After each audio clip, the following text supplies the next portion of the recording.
We will talk about the intestine. This is the normal look of the intestine below the stomach. I will remove these organs. First of all, this is the first part of the duodenum that's connected to the pylorus of the stomach. Take it back. As you can see, this is the first part of the duodenum. Okay? And I will take it out. This is the duodenum itself in a C-shaped manner, goes back and then to the left side. Okay?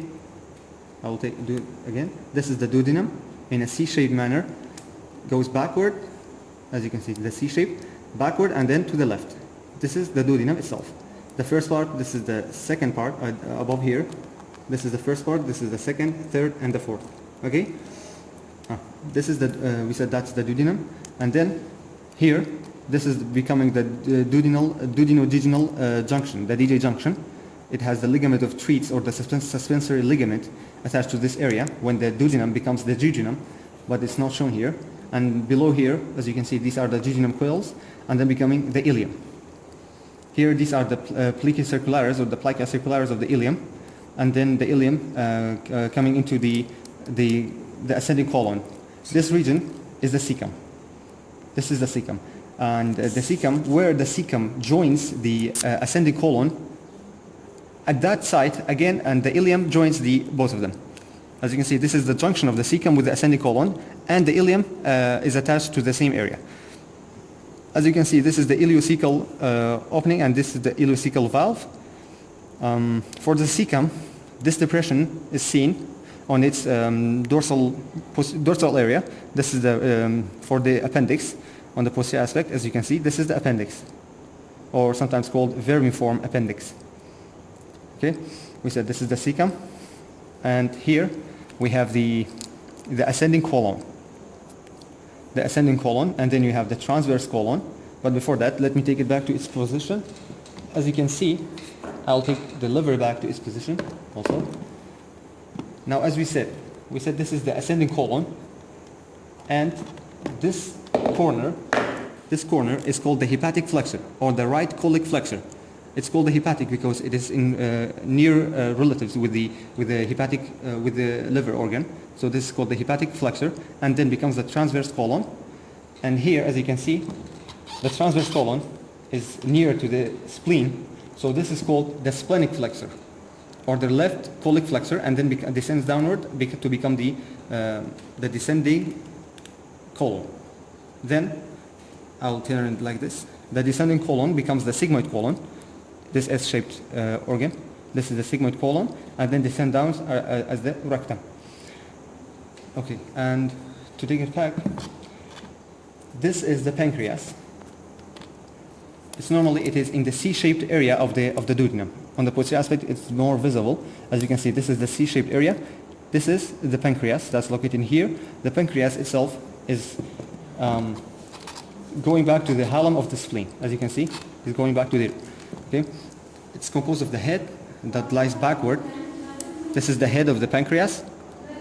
On the anterior aspect, this is the body, and this is the tail of the pancreas. So you can see the tail is near to the hilum of the spleen. Okay, and we have an embryological development. As you can see, the liver, the pancreas develops from two buds. This is the dorsal bud of the pancreas, and you have the ventral bud that develops in this area, and then the ventral bud rotates backward to attach to this area. Now that's why you can see this area, the antennal process of the head of the pancreas, located backward to these vessels. This is the superior mesenteric artery. So normally the vessels are located behind the pancreas, except for the antennate process and the head of the pancreas. This is the bile duct. To see easier, as you can see, this is the common bile duct, and that's the common bile duct. Okay, that's the common bile duct.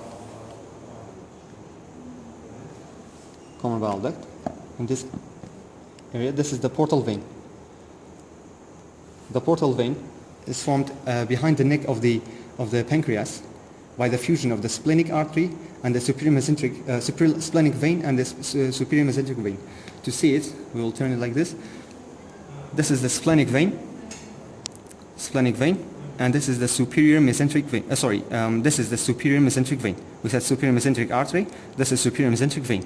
These two fuse together form the portal vein. This is inferior mesenteric that drains to the splenic, not to here. Drains to splenic and then with the superior mesenteric form the portal vein. So that's common bile duct. Okay. For the duodenum, as we know, these are the plica circularis. Here, this is something important.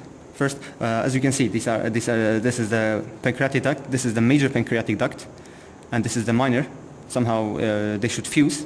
In 10% of the population, they don't fuse. So they will form two ducts, major pancreatic opening and a secondary pancreatic opening. Here we see the opening itself is major duodenal papilla. Here is the major duodenal papilla. Be careful. And the orifice is the ampulla vata, major duodenal papilla, ampulla vata, and the muscle thickening, I don't know, it's a sphincter of Oddi. Major duodenal papilla, ampulla vata, and then the muscle thickening is the sphincter of Oddi. I guess it's located here, maybe. Not obvious, and the teachers didn't mention it, so maybe not coming. I don't know. Okay. Just the arteries, as you, this one, as we said, it's coming from here, to see it, to be easier. This is the continuation of the celiac trunk. So this is the celiac artery itself. Okay? It gives off three branches. Left gastric is not shown, that goes upward. What we see is the common hepatic and the splenic artery. This is the splenic artery, and it's obvious, it goes to the spleen. This is splenic artery. Here, we said common hepatic, that forms the hepatic proper, and then descends down as gastroduodenal. This is gastroduodenal artery. Gastroduodenal divides into two terminal branches. This is right gastroepiploic. We have mentioned this in a stomach video. Right gastroepiploic, and the remaining is the superior pancreaticoduodenal. This is superior pancreaticoduodenal. So we must have inferior pancreaticoduodenal. That artery comes from superior mesenteric artery. Okay. Okay. No. That's it. As for the greater omentum, we said this is the greater omentum. Now let's take the stomach back here. We said this is the greater omentum, and the artery above here was left gastroepiploic artery. So it is this artery that supplies the greater omentum also. We said this artery is also called left gastroomental. That's how you can see. The omentum means the epiploic. So these are the branches of the left gastroepiploic artery supplying the omentum. And we have forgotten this. This one is the transverse mesocolon.